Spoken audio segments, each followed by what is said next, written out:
Todos transitamos nuestra vida aceptando lo que nos dicen los libros de texto sobre el universo. Pero ¿qué sucede cuando se formulan preguntas sobre muchas de nuestras creencias fundamentales? Un misterio que no tiene explicación. Un enigma que desafía la razón. Una respuesta sorprendente e inesperada. Encontrar ese misterio en forma directa puede cambiar su vida para siempre. Cara a cara con los grandes acertijos de todos los tiempos, los más profundos misterios del mundo tocarán su vida de formas que usted jamás imaginó que fuera posible.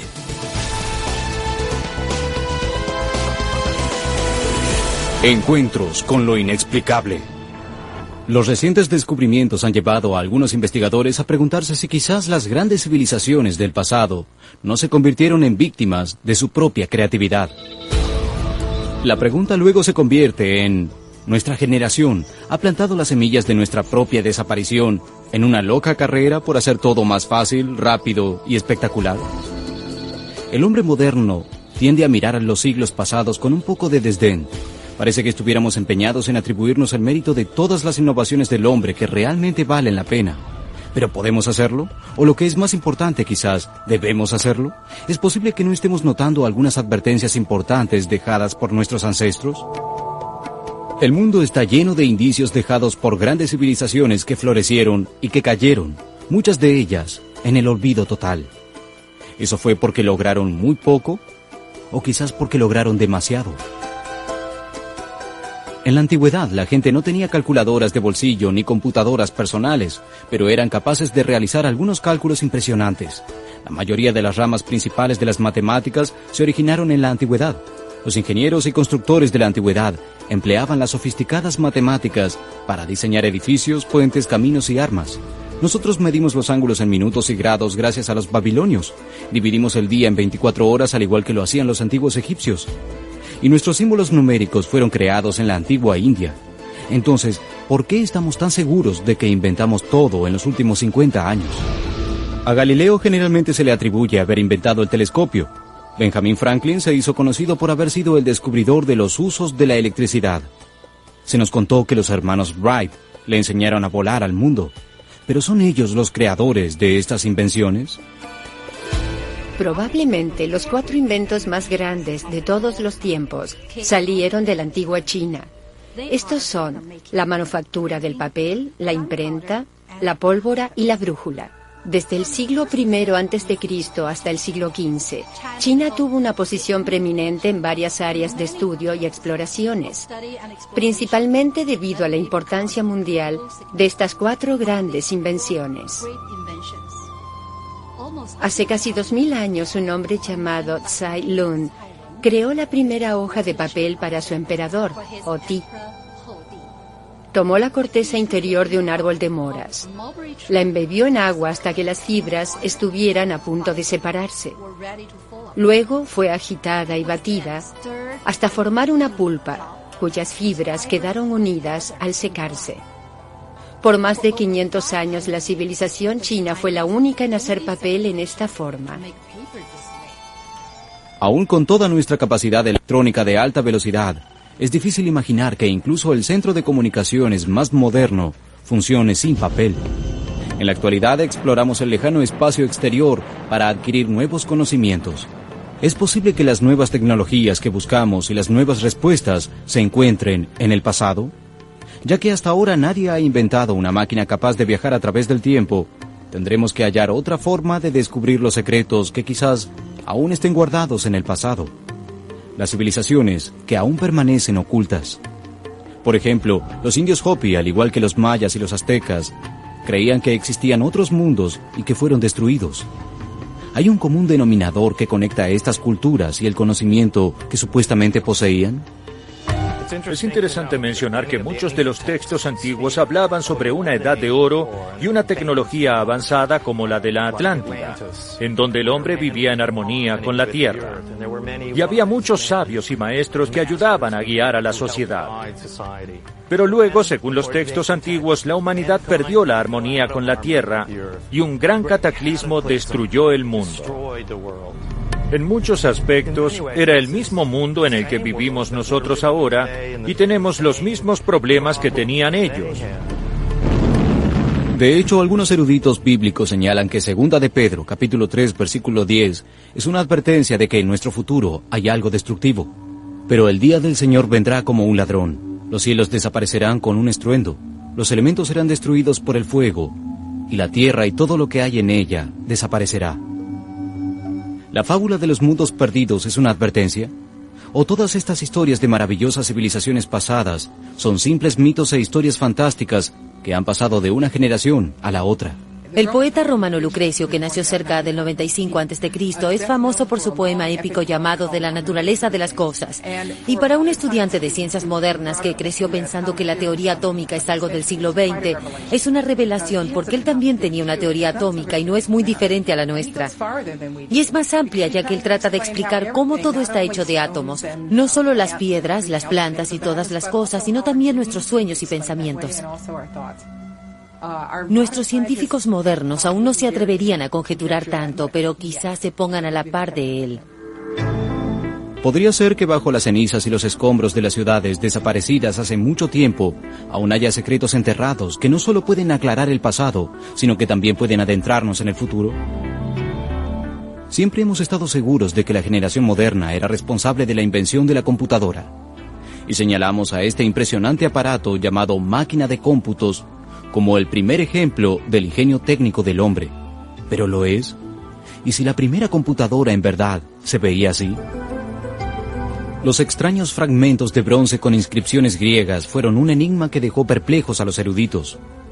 Lo que fuere, provino de un naufragio en las costas de Grecia. Finalmente, el profesor Derek de Soya Price de la Universidad de Yale decidió observarlo detenidamente.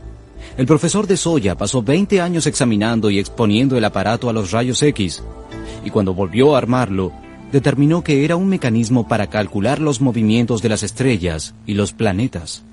La computadora anti-Kaiser de la antigüedad era un aparato asombroso. Era una pequeña caja con 32 engranajes presuntamente accionados por una manivela en su costado.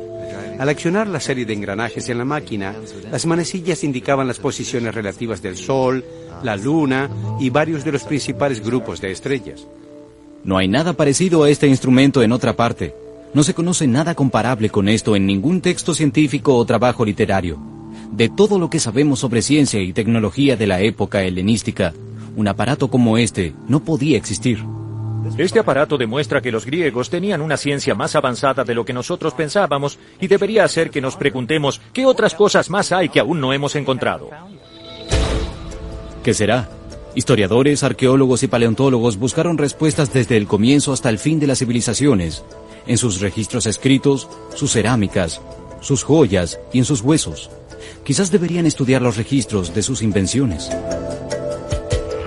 Desafortunadamente, el hombre parece estar en su esplendor cuando inventa métodos para demostrar lo peor de la humanidad.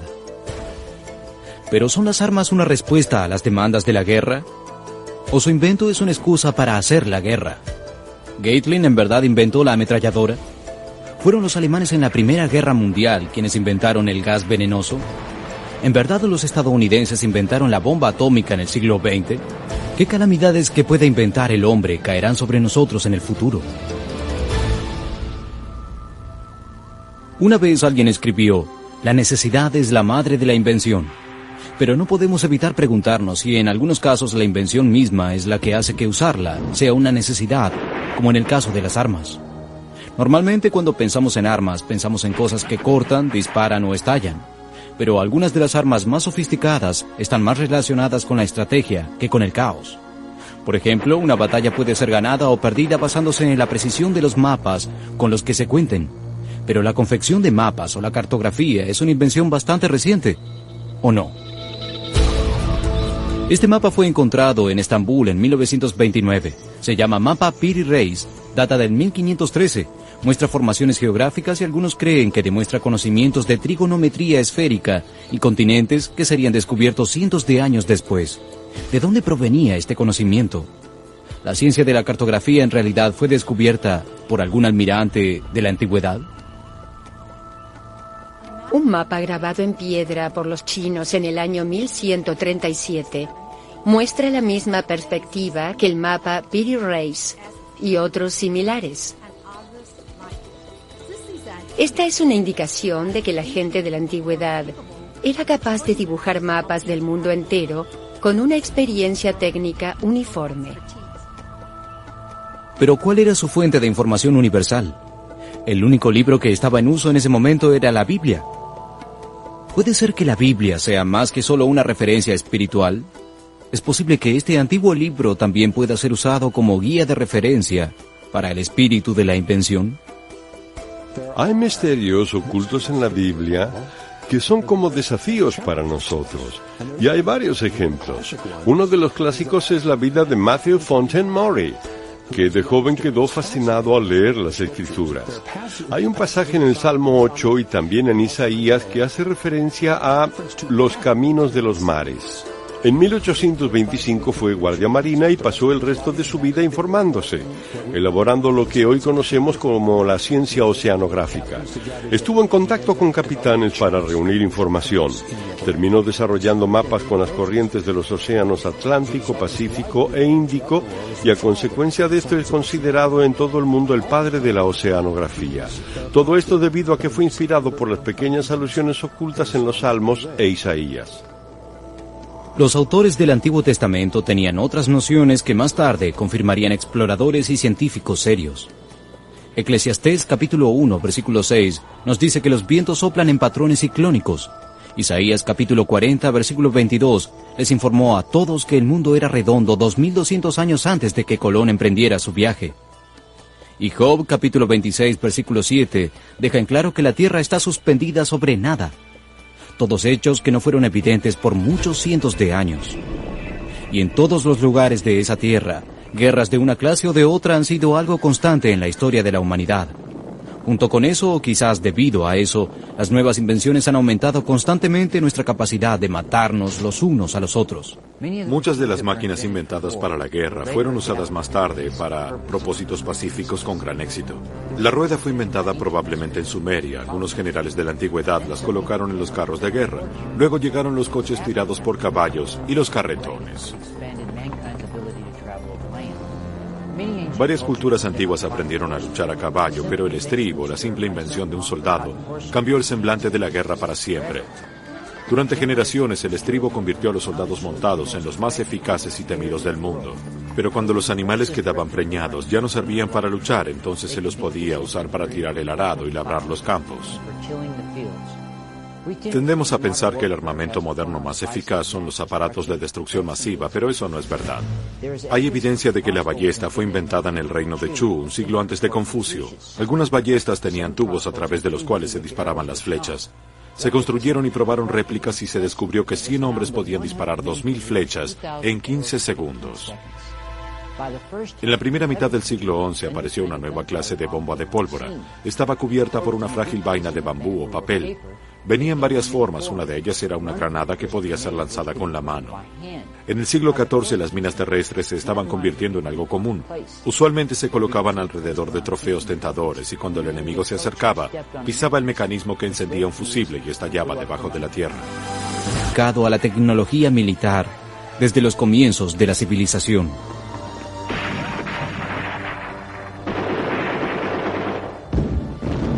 A veces nos gusta pensar que nuestros ancestros tenían una forma de vida relativamente simple y libre. Después de todo, ellos no compartían nuestra moderna obsesión con el tiempo. Pero el hecho es que ha habido relojes de uno u otro tipo desde hace 4000 años. Alrededor del 3500 a.C., los egipcios usaban obeliscos, monumentos con 4 caras, delgados y piramidales, cuya sombra indicaba el día más largo y más corto del año, y dividía el día en 2 partes, marcando el mediodía. Los egipcios también usaban un reloj de sombras. Cuando la varilla larga de este instrumento giraba hacia el este y el oeste en la mañana, un estilete que sobresalía en el extremo este hacía una sombra móvil sobre las marcas. Al mediodía el instrumento se colocaba en la dirección opuesta para señalar las horas de la tarde. Los primeros relojes eran simplemente un cilindro con agua en la parte superior, desde donde ésta goteaba a través de una pequeña caña hasta llegar al fondo de la cámara. El nivel del agua indicaba la hora. Las versiones posteriores contaban con un mecanismo de engranajes para que a medida que el agua subiera, la manecilla fuera indicando el paso de las horas. Hay algunos que afirmarán que la invención del reloj le hizo más daño a una vida civilizada que la invención de la pólvora. Pero nos complace informar que no todas las invenciones antiguas fueron destructivas. A Galileo se le atribuye casi universalmente la invención del telescopio, pero hay algunos que no están de acuerdo con eso. Un hallazgo único hecho en 1853 por Sir Austin Henry Layard en Nimrud, una de las antiguas ciudades de Asiria, provocó ese debate e inició una discusión sobre la habilidad del hombre antiguo para idear y usar lentes. Se cree que la lente de Layard, que pertenece al período comprendido entre los siglos 9 y 7 a.C., es una de las primeras lentes de aumento.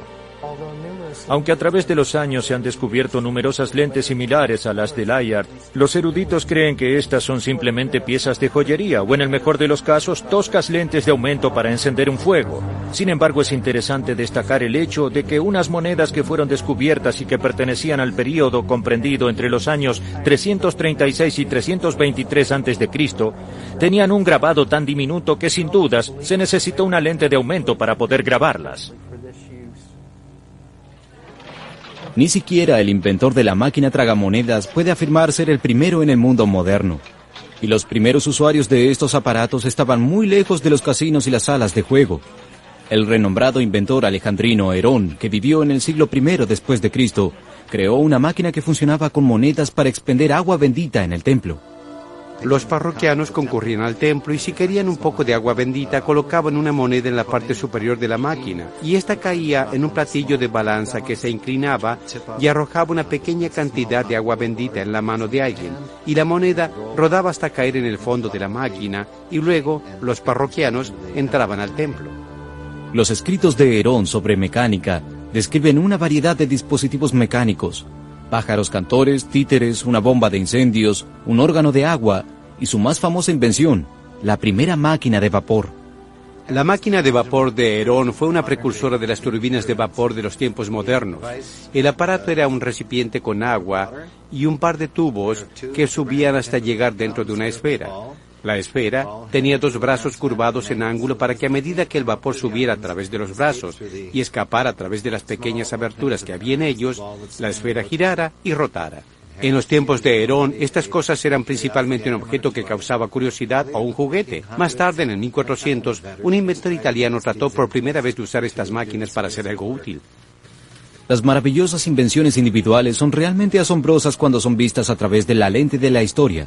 Pero es importante recordar que las invenciones pasadas y presentes no siempre eran aceptadas fácilmente, aunque en algunos casos estos inventos podrían haberse convertido en el punto de apoyo de culturas enteras que los hubiera hecho elevar por encima de sus vecinos. Uno de los registros más asombrosos del avance tecnológico proviene de un antiguo manuscrito indio llamado Vimānika Sastra. Se lo atribuye al sabio hindú Maharishi Bharadwaja, quien registró los campos espirituales, intelectuales y científicos de la antigua civilización india hace varios miles de años. Los escritos eran tan detallados e incluían tanto material relacionado con las técnicas de vuelo que uno tiene que preguntar, ¿esto es ficción o podría ser real? Hay algunos ejemplos fantásticos de vehículos aéreos en las civilizaciones antiguas. Este, por ejemplo, proviene de América del Sur, y los arqueólogos dicen que es un insecto, pero en verdad es un modelo perfecto de un avión, y es aerodinámicamente perfecto. A decir verdad, he visto un modelo de esto volando. Puede ser que las civilizaciones antiguas, algunas pertenecientes a antes del nacimiento de Cristo, contaran con una tecnología que casi igualara a la nuestra. Los grandes inventores modernos, a quienes se les atribuyen los descubrimientos de innovaciones tan emocionantes como la electricidad, ¿tan solo perfeccionaron una tecnología que comenzó miles de años antes? Hay evidencia de que algunas de las tecnologías del pasado que fueron utilizadas en la antigüedad, en realidad son más avanzadas que las tecnologías que usamos ahora. Aparentemente ellos tenían formas de levitación e incluso generación de energía y quizás hasta sus aeronaves eran más avanzadas que las que nosotros usamos. Si nuestra investigación en la amplia mina de los conocimientos de la antigüedad nos ha enseñado algo, es que realmente no somos tan astutos como pensábamos, o que quizás nuestros antepasados eran más astutos de lo que nosotros pensamos. En cualquiera de los casos, probablemente el futuro será lo que nosotros construyamos. Y hablando sobre el futuro, ¿tenemos en la actualidad un método científico para poder leer cómo será el futuro? Cada suceso, cada hecho importante en la historia mundial parece estar codificado en la Biblia. Durante siglos la ciencia y la religión parecieron estar en distintos lados de la cerca. Sin embargo, no todos los científicos creían que los dos conceptos eran mutuamente exclusivos. Es posible que los científicos modernos, utilizando las herramientas más sofisticadas de hoy en día, finalmente hayan acortado la distancia que hay entre la ciencia y la religión. ¿Estamos siendo testigos de que la ciencia en realidad está confirmando una antigua tradición religiosa? Hemos recorrido un largo camino desde 1450 y la primera máquina de imprimir móvil de Gutenberg. En la actualidad se puede tener acceso a cualquier pasaje oprimiendo un botón. En cuestión de minutos se puede tener acceso, examinar e imprimir todo lo que hay en la Biblia relacionado con un tema en particular. Pero si no hubiera sido por toda nuestra sofisticación y destreza tecnológica, no podríamos haber avanzado en las palabras. Lo que ellas dicen y lo que representan sigue siendo algo supremo para aquellos que creen en la Biblia. Sin embargo, lo que recientemente ha cautivado a los eruditos bíblicos y científicos de igual manera es la noción de que podría haber algo más aquí que solo las palabras que se encuentran en la superficie. Aparentemente hay evidencia científica de que en las letras hebreas de la Torá, los primeros 5 libros de la Biblia, hay un código que cuenta acontecimientos del futuro. Como quizás sospechen, esta idea ha generado una gran controversia, pero la Biblia siempre ha sido una fuente de controversia, desde su primera impresión en el siglo XV. Pero dejando de lado todas las otras discusiones, un hecho es irrefutable. Desde que Gutenberg imprimió la primera Biblia, se ha convertido en el libro más prevaleciente del mundo. Cada año se imprimen muchas más copias de la Biblia que de cualquier otro libro que haya sido publicado. ¿Qué tiene este libro que lo hace tan interesante? ¿Simplemente estamos fascinados por la historia de un pequeño grupo de personas en un lejano rincón del mundo? ¿O es el contenido? ¿Una filosofía para vivir? Puede ser, como sugirieron algunos historiadores, que sean la base de toda la cultura y las leyes occidentales. El Antiguo Testamento, específicamente la Torá, o los 5 primeros libros de la Biblia, es, según sus partidarios, una historia de la interacción de un ser supremo con la humanidad, específicamente con los niños de Israel. Sin embargo, está llena de historias fantásticas que muchos eruditos insisten en que no pueden ser verdaderas.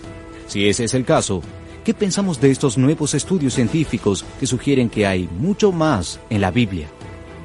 En la actualidad, la pregunta que surge en círculos cada vez más amplios es simplemente, ¿existe realmente un código bíblico? Y quizás algo más importante, ¿contiene este código información sobre Hitler y el Holocausto? ¿Sobre la restauración de Israel? ¿Sobre la guerra de los 6 días? ¿En verdad anticipó el asesinato de Yitzhak Rabin?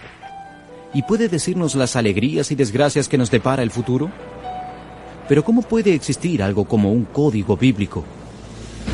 Según la Biblia, Dios le dijo a un hombre llamado Moisés que subiera al monte Sinaí, en donde le darían tablas de piedra, una ley y mandamientos que él mismo había escrito.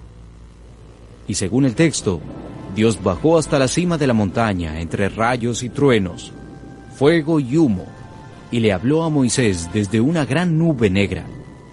Es una historia asombrosa si es que pasó, y si sucedió, aún debemos tratar de determinar si Moisés fue responsable de este libro, la Torá. Y si lo fue, ¿hoy en día el texto aún podría ser el mismo que Moisés trajo de la montaña? Luego de casi 4.000 años de hacer copias y traducciones, ¿es eso remotamente posible?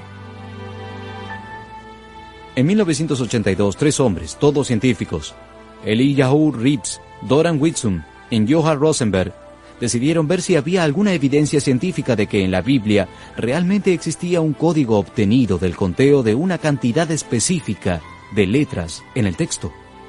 Eran científicos renombrados internacionalmente, arriesgando sus reputaciones por una idea que parece muy poco científica. ¿Por qué? ¿Podría ser que luego de siglos de estar enfrentadas estuvieran buscando modos de unir la ciencia y la religión en una sola expresión de verdad? Cualquiera que haya sido su razón, ese estudio despertó interés mundial por el antiguo texto y el misterio de los códigos de la Biblia, que dicho sea de paso, está lejos de ser una nueva idea. Hay una antigua tradición entre los judíos respecto de la Torá. Esta tradición sostiene que, a diferencia de todos los otros libros de escritos religiosos, solo la Torá no fue simplemente inspirada, sino que fue dictada a Moisés directamente por Dios, con una secuencia de letras precisa, sin puntuación o espacios entre las palabras. Considerado que las palabras de la Biblia eran algo inspirado divinamente, pero esta tradición sugiere algo más. Sugiere que Dios literalmente escribió la Torá. ¿Pero hay alguna evidencia de que la tradición tenga realmente algún fundamento? Entendemos que en los textos antiguos no había espacios entre las palabras. Los eruditos llamaron a esta forma de escribir scripta continua. En otras palabras, solo era una sucesión de letras. Uno deducía dónde se hallaban los espacios. Los arqueólogos descubrieron una inscripción de 22 líneas hechas de esta forma. Es un hecho bastante establecido en la arqueología. Los espacios entre palabras, tal como los usamos, pudieron iniciarse durante los días de Ezra, mucho tiempo después de los días de Moisés. Eso significa que mientras Moisés se encontraba en el monte Sinaí, y quizás durante algún tiempo después, estuvo ocupado escribiendo en una secuencia precisa las 304.805 letras de la Torá. Los eruditos han descubierto que el código bíblico estaba presente a lo largo de todo el Antiguo Testamento. La pregunta que nos surge es, ¿por qué? ¿Cuál podría ser la razón por la que se necesita una construcción tan estricta y difícil? También es parte de la tradición que dentro de la secuencia precisa de letras hay un tipo de información oculta que solo podría ser obra de una mano divina. Por más extraña y absurda que pueda parecer, la tradición tiene una larga y muy respetada historia. Nachmanides, uno de los grandes sabios judíos que enseñaba en el siglo XII, les dijo a sus estudiantes que se podía encontrar toda la historia de Israel en el Deuteronomio 32, comúnmente conocido como la Canción de Moisés. Bahia Ben Asher de Zaragoza, España, otro destacado rabino y maestro que vivió y murió en el siglo XIII, describió un proceso por medio del cual, al saltar intervalos iguales de letras en la Torá, se podía obtener información ordenada divinamente. Y en el siglo XVIII, uno de los sabios postbíblicos más grandes, Elías Solomón, conocido reverentemente como el Grande de Vilna, hizo la asombrosa afirmación de que todo lo que fue, es y será hasta el fin de los días está incluido en la Torá.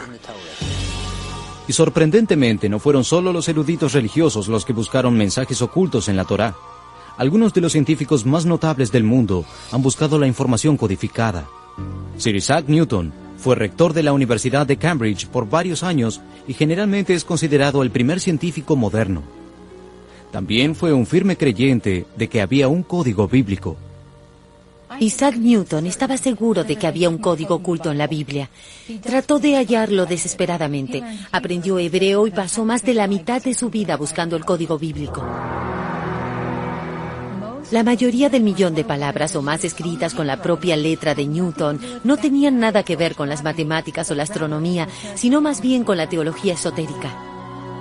Por sus escritos queda claro que Newton creía que había una profecía sobre la historia de la humanidad oculta en la Biblia.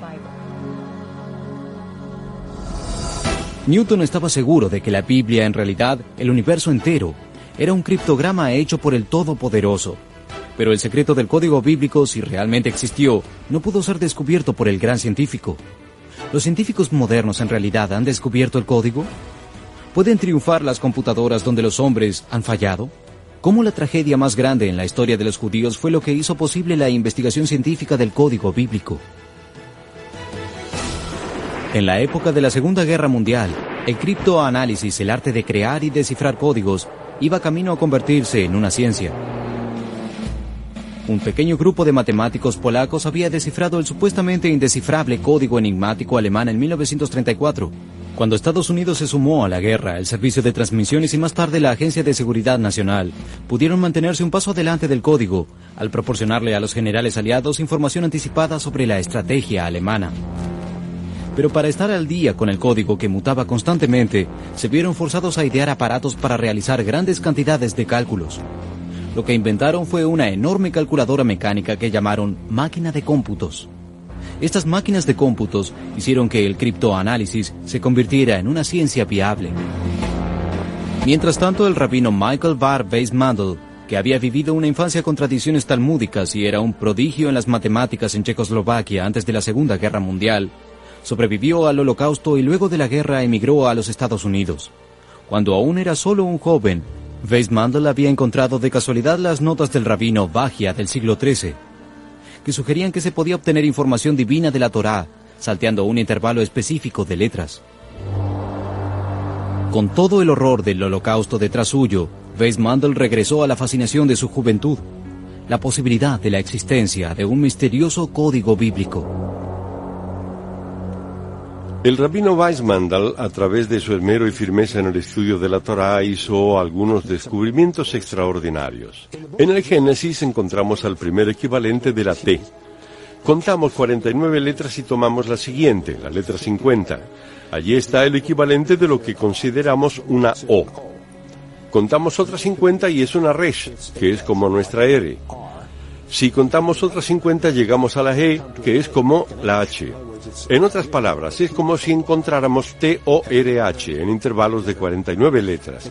Está deletreada la palabra Torá. Notable por derecho propio, pero una de esas cosas que uno podría descartar ya que puede ser algo fortuito. Cuando uno llega al Éxodo descubre lo mismo. Vamos a una T, 49 letras más una, y llegamos a la O, la R y la H en la misma forma. Entonces esto comienza a parecer algo muy planeado. En realidad es bastante interesante que 50 sea el número de días desde el Éxodo hasta la entrega de la Torá en el monte Sinaí. Siguiendo con el libro de Levítico, que es el tercero, no sucede nada de esto. Pero si vamos al cuarto libro de la Torá, el libro de los números, ocurre lo mismo, pero solo si deletreamos Torá de atrás hacia adelante. Un poco extraño. Si vamos al Deuteronomio, nuevamente hallamos algo equivalente, pero solo si lo deletreamos de atrás hacia adelante. Y nos preguntamos, ¿qué significa?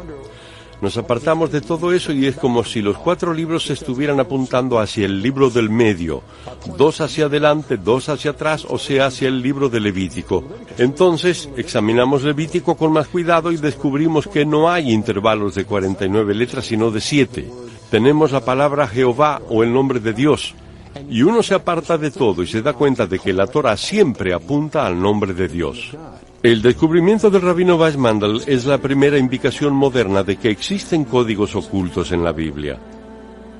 Fue el descubrimiento de 50 años del rabino Weissmandl lo que finalmente convenció a un pequeño grupo de científicos israelíes de que las computadoras quizás eran la clave para poder descifrar el código bíblico, un misterio de siglos. El doctor Eliyahu Rives ideó un modelo matemático para analizar la viabilidad de los códigos de saltos que Weissmandl había demostrado con su trabajo. Consiguió la ayuda del doctor Doron Whitstone, un graduado en física especializado en relatividad general, y Joab Rosenberg, un brillante y joven científico de la computación. Juntos esperaban demostrar científicamente si el código bíblico existía o no. Sería una larga y tediosa tarea. Hagamos un alto aquí y expliquemos qué es exactamente y cómo se construye una secuencia de letras equidistantes o código ELS con este ejemplo. Rives explicó que en cada caso se va sumando hasta llegar a la cuarta o la duodécima o la 15ª letra para formar una palabra. Se saltean X espacios y luego otros X espacios y el mensaje oculto es descubierto. Esto parece ser nada más que una simple descripción del código ELS. Pero si comenzamos con la primera letra del párrafo, la R, luego saltamos cada 3 letras y tomamos la cuarta letra, se revela el mensaje codificado. Lo que es infinitamente más difícil que descifrar el código es la creación de un texto superficial que tenga sentido y sea fácil de entender, y que aún así contenga letras específicas en intervalos fijos. Para probar la teoría del código ELS, el equipo de investigación creó un programa según estrictas reglas científicas y estadísticas. El texto utilizable sería solo el libro del Génesis, unas 78,000 letras más. Para asegurarse de que los resultados no pudieran ser malogrados por una interpretación subjetiva, seleccionaron los nombres de 32 de los sabios más famosos de Israel como objetivo de su comparación. Para hacerlo más difícil, también le pidieron al programa que buscara las fechas en las que nacieron o murieron sus objetivos. Luego de meses de trabajo, el complejo programa y modelo matemático estaba listo. Ahora dependía de la computadora. Los resultados de esta prueba sorprendieron hasta a los investigadores. Los 32 nombres estaban codificados en el texto, junto con la fecha de su nacimiento y de su muerte. Pero eso no fue suficiente para Reeves. Quería más pruebas.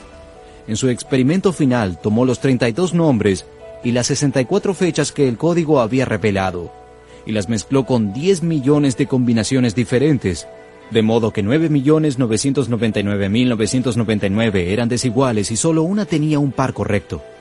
Solo el nombre y la fecha correctos se unieron.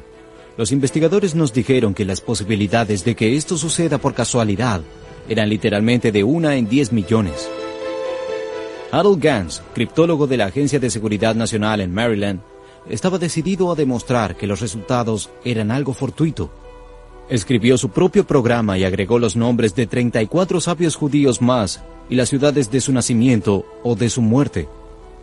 Lo que descubrió aquel fatídico día en su oficina de Maryland fue que en el código estaban los 66 nombres. Los resultados que obtuve fueron aún más significantes que los del experimento original realizado por Wheatstone y Reeves. En ese momento yo sabía sin ninguna duda que el código era real. Sentí escalofríos. Alentado por los resultados, el estudio fue enviado a la prestigiosa revista estadounidense sobre matemáticas llamada Statistical Science para que lo leyeran y quizás publicaran. Robert Cass, editor de la revista Statistical Science y profesor de la Universidad Carnegie Mellon, dijo: nuestros expertos fueron desconcertados. Las creencias anteriores los hizo pensar que el libro del Génesis no puede contener referencias significantes de individuos de los tiempos modernos. Aun cuando los autores realizaron verificaciones adicionales, el efecto persistió. El ensayo es ofrecido a los lectores de Statistical Science como un intrigante enigma. Oculta durante miles de años la información descrita por Bakhia y buscada con tanta perseverancia por Weizmann y otros sabios judíos, aparentemente estaba siendo confirmada por una inverosímil convergencia entre la religión y la ciencia. En 1994, Michael Drosnin, un escritor y ex periodista, viajó a Israel para encontrarse con un amigo íntimo del primer ministro Yitzhak Rabin. Llevó consigo una carta con alarmantes insinuaciones. Luego de 2 años de investigación, encontré codificado el nombre del primer ministro de Israel, Yitzhak Rabin. Su nombre estaba codificado en la Biblia una sola vez, y cruzándolo, muy claramente, estaban las palabras: asesino asesinará. Me horroricé. Rabin ignoró por completo la advertencia, pero el 4 de noviembre de 1995 se comprobó que la información codificada en la Biblia era verdad. Rabin fue asesinado por alguien que creía que estaba en una misión de Dios. Si el código está ordenado divinamente como sugirió Rabbi Bakhia, entonces, ¿qué puede decirnos sobre las grandes advertencias bíblicas, tales como el fin de los días? Según el Nuevo Testamento, habrá un soberano que gobernará la tierra durante 7 años hasta que se produzca el regreso de Cristo. Asombrosamente, en el Antiguo Testamento hallamos información relevante codificada sobre este anticristo que confirma la profecía de San Juan en el libro del Apocalipsis. También encontramos que firmará un tratado de paz con Israel durante 7 años. Esto indicará el comienzo de los últimos días y sucederá para el año 2050 después de Cristo. ¿Pero los códigos solo tratan sobre eventos relacionados con Jerusalén y temas bíblicos? Los trágicos incidentes en Nueva York, como el ataque al World Trade Center y las Torres Gemelas, le han dado un nuevo ímpetu a la investigación del código bíblico, ya que todos los detalles relacionados con estos eventos pueden hallarse dentro de la matriz del código bíblico en el Antiguo Testamento. Primero encontramos la fecha, septiembre de 2001, que aparece solo una vez en el Viejo Testamento. Esta fecha está cruzada por palabras tales como 4 aviones, 2 edificios, terroristas, talibán, así como también el nombre Osama, que aparece 3 veces muy cerca de esa fecha. Increíblemente, las palabras American y United aparecen en el grupo, al igual que por la mañana, secuestrador aéreo, afgano y guerra. Todas estas palabras aparecen juntas en la misma matriz. En realidad, el nombre Osama Bin Laden cruza un verso que dice: el terror está en el corazón. Él tumbará las torres. La investigación y el desarrollo de un software de código bíblico se está moviendo a una velocidad de años luz, aunque pasarán años antes de que se conozca en su totalidad todo lo que el código bíblico tiene para decirnos. Y ahora cualquiera puede examinar el código bíblico en su propia computadora utilizando una variedad de productos de software de código bíblico. Muchos de los paquetes son fáciles de utilizar, aunque el usuario no tenga conocimientos de hebreo. Primero se selecciona la extensión de texto que uno desea examinar, luego el rango de saltos que uno quiere que utilice la computadora. Después se selecciona una palabra o una frase y el traductor que tiene incorporado busca el equivalente en hebreo. Se oprime el botón de búsqueda y esta comienza. Los resultados pueden ser mostrados en una matriz. Los nuevos métodos de decodificación de la matriz combinados con software para traducir lexicones y búsquedas en diccionarios abren grandes posibilidades para que la gente pueda buscar por sí misma futuros eventos en el código bíblico. El matemático israelí que descubrió el código bíblico, el Dr. Rips, piensa que hemos hallado solo el primer nivel y el más sencillo de un código que probablemente es mucho más complejo. Como matemático, su suposición es que encontramos este claro patrón y que indudablemente hay un patrón mucho más extenso. Pero aún no contamos con las herramientas matemáticas o quizás con la tecnología para verlo. Las posibilidades podrían ser infinitas. La investigación continúa. Sin embargo, casi todos los días surge información nueva, emocionante y controvertida. Pero ahora, por primera vez, aquellos que buscaban respuestas para la antigua pregunta de la autenticidad de la Biblia pueden acudir tanto a la ciencia como a la religión.